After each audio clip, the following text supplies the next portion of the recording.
Hey, what's up guys, Action here. Here's another gaming PC build video that is powered by MSI and IT World. All of these parts that you see here, available yan sa IT World. You can check na lang the links in the video description. If you are potentially looking for a 1080p gaming PC, maybe para sa iyo tong video na ito. So let's check out these parts first before we proceed sa build video. We'll see some gaming benchmarks then para may idea kayo on how this configuration will perform if you want this build for yourself.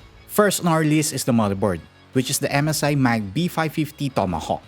Yes, AM4 build pa rin ito, which means AMD processor up to the Ryzen 5000 series are supported. Some other features include DDR4 memory and PCIe Gen 4 support, 2.5GB LAN, premium thermal solution, and heatsinks as well as pre-installed I/O shield para less hassle sa pagbibuild. Okay din yung design niya, more on black and gray color with some RGB at the chipset area lang. Next is our CPU, which will be the AMD Ryzen 5 5600. Probably one of the bang for the buck chips for mid-range gaming and productivity sa ngayon. So this one has 6 cores and 12 threads, with the base clock speeds of 3.5 GHz and up to 4.4 GHz boost clock. We'll be also using the included rate cell cooler since this is not really a heat-intensive CPU with only a 65W TDP rating. For the graphics card, we'll have the MSI Radeon RX 6600 Mech2X 8G, which is great for 1080p gaming as you'll see later on with the benchmarks with its 8GB of GDDR6 VRAM. So meron siyang dual fan design, compact size, and metal backplate are some of its highlights.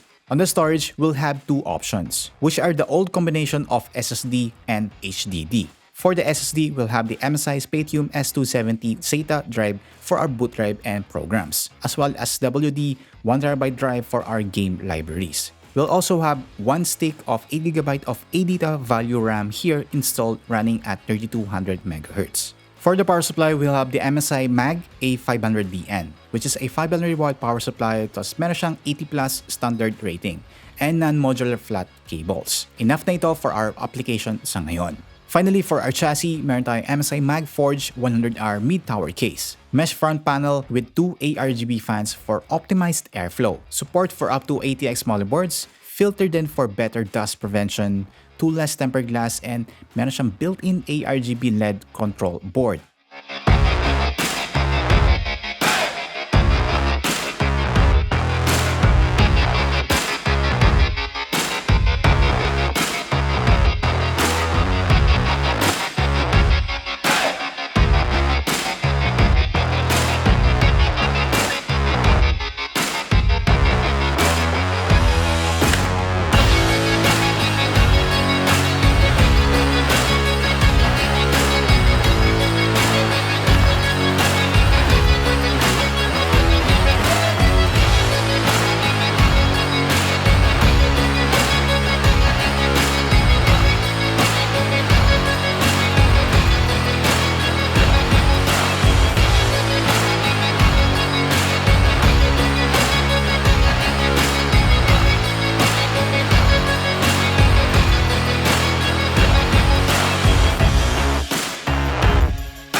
Now it's time for some benchmarks. So I tested some games mostly at 1080p resolution on high settings. First sa Apex Legends, we got an average of 135 FPS. So next naman sa CSGO, high settings pa rin, we got an average of 355 FPS. Sa Cyberpunk 2077 at 1080p high settings pa rin, we got an average of 90 FPS.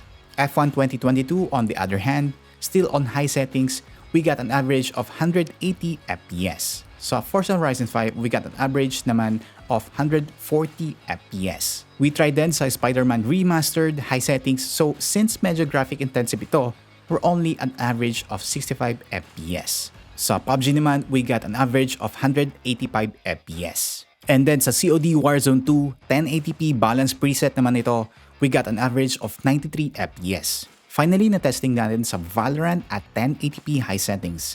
And dito, we got an average of 390 FPS. For the thermals, okay naman, even though stock cooler ang gamit natin for our CPU, we have an average of only 58 degrees during this game benchmark runs. Max na yung 65 degrees Celsius, so technically okay yung case. And kung gusto nyo, pwede nyo naman dagdagan ng aftermarket cooler.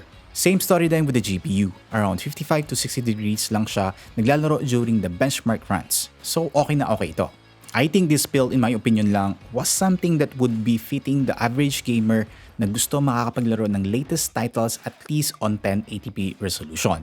As you have seen sa performance natin, it's very capable of running those titles beyond 60 FPS, which is our target considering high settings. I think with our processor, pwede rin itong gamitin siguro for an entry-level content creation or simple editing. Siguro advice ko lang dito is dagdagan natin yung RAM or memory to at least 16GB dual channel kit. Since we all know those tasks are RAM heavy then, so kulang na yung 8GB for that, I think. And also, mag-upgrade din kayo ng cooler.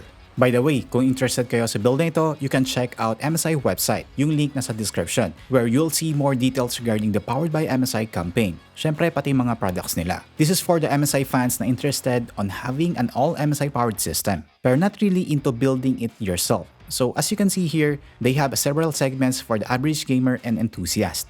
From MEG, which is MSI Enthusiast Gaming, which is their flagship gaming product line, to the MPG, or MSI Performance Gaming, which is I think can be defined as their mid-range to high-end gaming product line, as well as the MAG or MSI Arsenal Gaming, which is their entry-level to mid-range gaming product line, which is the segment na ginagamit natin on this PC build. And on the PC configurations, you'll see some here and check nyo na lang sa IT World if you want this one, which is yung binuild natin. Dito makita nyo yung full specification ng PC build, as well as the shopping links kung saan nyo ito mabibili. Mainly sa Lazada and Shopee stores ng IT World. Also, check out MSI Shoutout campaign. Andun din yung sa page na yon, where you can share your MSI product experience and win some goodies, like Steam codes at iba pa. And lastly, you can follow MSI Philippines on their socials, as well as join their community on Facebook. So yun, so there you have it. Thank you guys for tuning in. This has been Xtian, so like the video, subscribe, and I'll see you on my next PC build.